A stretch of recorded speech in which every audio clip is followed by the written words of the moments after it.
Theoretical physicist Stephen William Hawking, इस सदी के सबसे महान वैज्ञानिक। Hello. My name is Stephen Hawking, physicist, cosmologist, and something of a dreamer. इनके बारे में कौन नहीं जानता, सभी जानते हैं। विज्ञान के क्षेत्र में इन्होंने कई आश्चर्यजनक आविष्कार किए हैं। साथ ही खगोल विज्ञान के क्षेत्र में भी इनका बहुत बड़ा योगदान है। इन्होंने इस ब्रह्मांड को और बेहतर से समझने के लिए हमें कई सिद्धांत दिए हैं, लेकिन इनका जीवन हमारे और आपके जैसा आसान नहीं था। महज 20 साल की उम्र में इन्हें एक बहुत ही दुर्लभ और घातक बीमारी ALS यानी एमियोट्रोपिक लेटरल स्क्लेरोसिस हो गई। इस बीमारी का पता लगाने के बाद डॉक्टर्स ने हॉकिंग को जवाब दे दिया था। उनका कहना था कि ये 2 या 2.5 साल से ज्यादा नहीं बच पाएंगे, लेकिन हॉकिंग भी हार मानने वालों में से नहीं थे। इस बीमारी से हार मानने के बजाय इन्होंने अपने लक्ष्य को बांध लिया और इस ब्रह्मांड को गहराई से समझने की ठान ली। शायद इन्होंने इसी के लिए जन्म लिया था। चलने और ना बोल पाने के बावजूद उन्होंने पूरे विश्व का भ्रमण किया और दुनिया भर में कई सारे लोगों से मिले। बेशक उन्होंने अपनी रिसर्च एक दिन के लिए भी बंद नहीं की थी, परंतु 14 मार्च 2018 की सुबह हम मनुष्यों के लिए एक बहुत ही दुखद सुबह बनी। इस दिन हम सबके चाहते वैज्ञानिक सर स्टीफन विलियम हॉकिंग का निधन हो गया, परंतु विज्ञान के क्षेत्र में उनका योगदान हम कभी नहीं भूल पाएंगे। वो आज भी हम सबके लिए अमर है। आज के इस वीडियो में हम उनके द्वारा दिए गए सबसे आश्चर्यजनक सिद्धांतों को जानेंगे।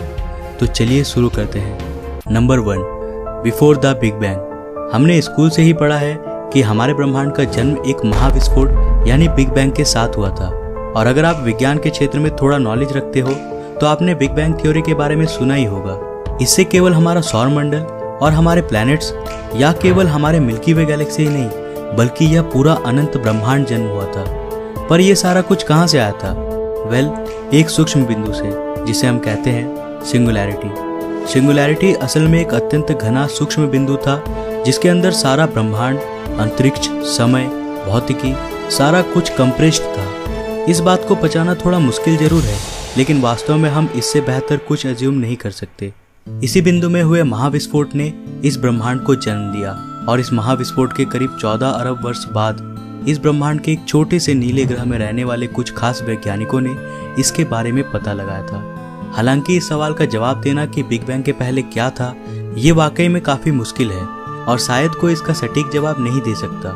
कई साइंटिस्ट इस थ्योरी को नहीं मानते हैं, लेकिन स्टीफन हॉकिंग हमेशा से बिग बैंग थ्योरी को सही मानते थे। जब एक रियलिटी शो स्टार टॉक में जाने माने एस्ट्रोफिजिसिस्ट नील डिग्रेस टाइसन ने स्टीफन हॉकिंग से इस सवाल को पूछा तो उनका जवाब बहुत ही सीधा सा था। उनका कहना था कि बिग बैंग से पहले कुछ नहीं था। कुछ नहीं से मतलब कुछ भी नहीं, शून्य। शायद शून्य भी नहीं, क्योंकि वो भी बिग बैंग के बाद ही आया था। उन्होंने बिग बैंग की तुलना पृथ्वी के साउथ पोल से करते हुए कहा कि जिस तरह पृथ्वी के साउथ पोल में कोई साउथ नहीं होता, ठीक उसी तरह बिग बैंग के पहले भी कुछ भी नहीं था। अगर आपको इस वीडियो को देखना है तो मैं इस वीडियो का लिंक डिस्क्रिप्शन में दे दूंगा, आप उस वीडियो को देख सकते हो। Number 2, end of the world. प्रकृति का एक अटल नियम है, जो भी यहाँ जन्मा है उसका अंत तय है। ठीक उसी प्रकार इस ब्रह्मांड का भी अंत तय है। जैसा कि आप सब जानते ही होंगे कि हमारा ब्रह्मांड बहुत ही तेजी से फैल रहा है, यानी ये लगातार बड़ा और बड़ा हो रहा है। स्टीफन हॉकिंग ने भी इसके बारे में बताया था। उन्होंने कहा था कि इस एक्सपेंशन की वजह से दूर के गैलेक्सीज से आने वाली लाइट रेड शिफ्टेड हो जाती है। पर इससे क्या? ये एक प्रूफ है जिससे हम कह सकते हैं कि गैलेक्सीज निरंतर एक दूसरे से दूर जा रही हैं और शायद ये प्रक्रिया समय के साथ और तेज हो जाएगी और अंत में सब कुछ एक बिग चिल के साथ खत्म हो जाएगा। लेकिन शायद उस अंत को देखने के लिए हम में से कोई जिंदा नहीं बच पाएगा। हालांकि हॉकिंग ने हमारी सभ्यता के अंत के बारे में भी भविष्यवाणियां की थी। हॉकिंग के अनुसार हमारे ग्रह पर जीवन आने वाले महज कुछ हजार सालों में ही नष्ट हो जाएगा और ऐसा होगा हम मनुष्यों के तकनीकी रूप से और एडवांस बनने की वजह से। उन्होंने दुनिया के अंत की मुख्य रूप से 3 परिदृश्यों के बारे में बताया था। उनके अनुसार हमारा अंत या तो एक परमाणु युद्ध के कारण होगा या फिर जेनेटिकली इंजीनियर्ड वायरस के कारण। और अगर हम इन दोनों खतरों से बच भी गए तो भी हमारा अंत निश्चित है, आर्टिफिशियल इंटेलिजेंस की वजह से। वैसे तो हम परमाणु युद्ध और बायो वेपन से कुछ हद तक इंसानियत को बचा सकते हैं, परंतु अगर आर्टिफिशियल इंटेलिजेंस हमारे कंट्रोल के बाहर चला गया तो उसको रोक पाना नामुमकिन होगा। लेकिन आप ऐसा मत सोचिए कि स्टीफन हॉकिंग के प्रेडिक्शंस हमेशा नकारात्मक होते थे। बल्कि वे तो एक दृढ़ आशावादी भौतिक शास्त्री थे और उनका हमेशा से यही कहना था कि हम मनुष्य अपने अंत से पहले कहीं किसी और ग्रह में बसेरा जरूर बना लेंगे। उनका मानना था कि आने वाले 30 सालों में हम चांद पर बस्ती बसा चुके होंगे और 50 सालों में हम मंगल ग्रह पर बस चुके होंगे। लेकिन निश्चित रूप से अंतरिक्ष में खोज की कोई सीमा नहीं है और हम जरूर किसी न किसी दिन अपने सौर मंडल के बाहर भी जाने के सक्षम होंगे। Number 3, the threat of aliens. हम मनुष्य लगातार अपने ही जैसे अन्य बुद्धिजीवियों की खोज में लगे हुए हैं और इसके लिए हम निरंतर अंतरिक्ष में चारों तरफ रेडियो सिग्नल्स भेज रहे हैं। चूंकि इतने बड़े ब्रह्मांड में मौजूदा प्लैनेट्स और गैलेक्सीज के नंबर को देखते हुए यह कहना कि केवल एकमात्र हम ही इस ब्रह्मांड में बुद्धिजीवी है, ये कतई सही नहीं होगा। हो सकता है कि इस ब्रह्मांड में और भी कई एडवांस सिविलाइजेशंस हैं, लेकिन हमें अभी तक उनके होने के कोई प्रमाण नहीं मिले हैं। परंतु क्या हमें एलियंस की खोज में लगे रहना चाहिए? स्टीफन हॉकिंग्स ने हमेशा इस बात पर चेतावनी दी है।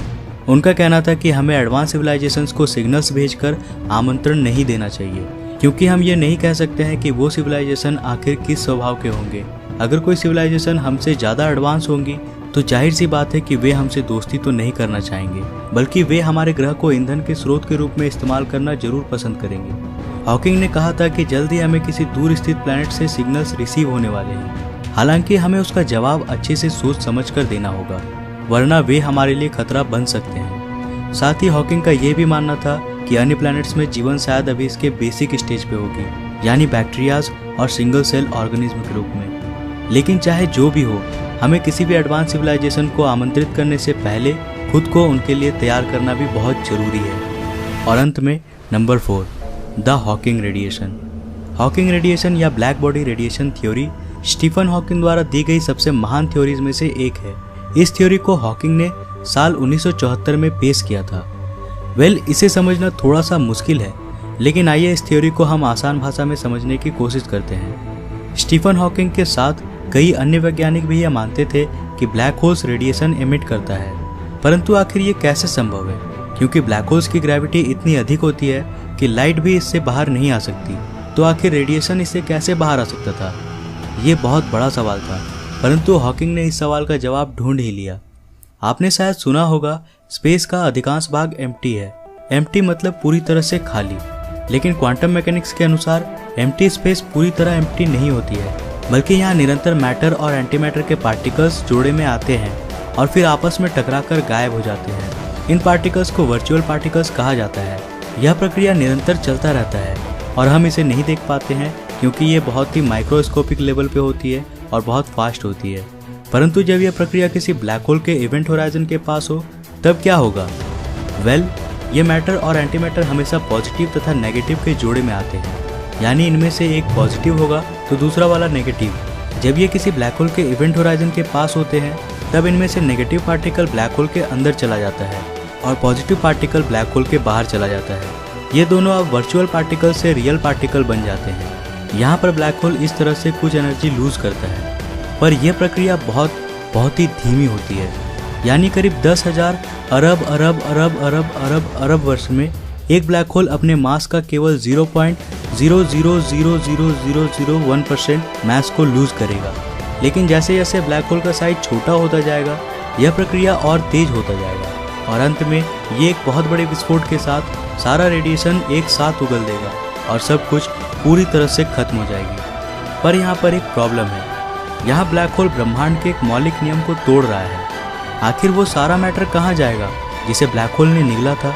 अगर आप इस सवाल का जवाब जानना चाहते हो तो इस वीडियो को जरूर देखना। इसका लिंक आपको ऊपर आई के बटन पर मिल जाएगा।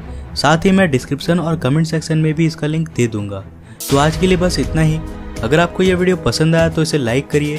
साथ ही आप सभी लोगों को दिल से thank you so much guys कि आप लोग हमारे इस अंतरिक्ष फैमिली का एक मेंबर बने हैं। आप लोगों के वजह से ही हम आज पूरे 1 लाख फैमिली मेंबर्स का माइलस्टोन कंप्लीट कर पाए हैं। आप लोगों को दिल से धन्यवाद। अगर आप नए हो इस चैनल पे तो सब्सक्राइब करने के साथ साथ नोटिफिकेशन बेल को भी जरूर ऑन कर लीजिए और हमारे इस अंतरिक्ष फैमिली का हिस्सा बनिए।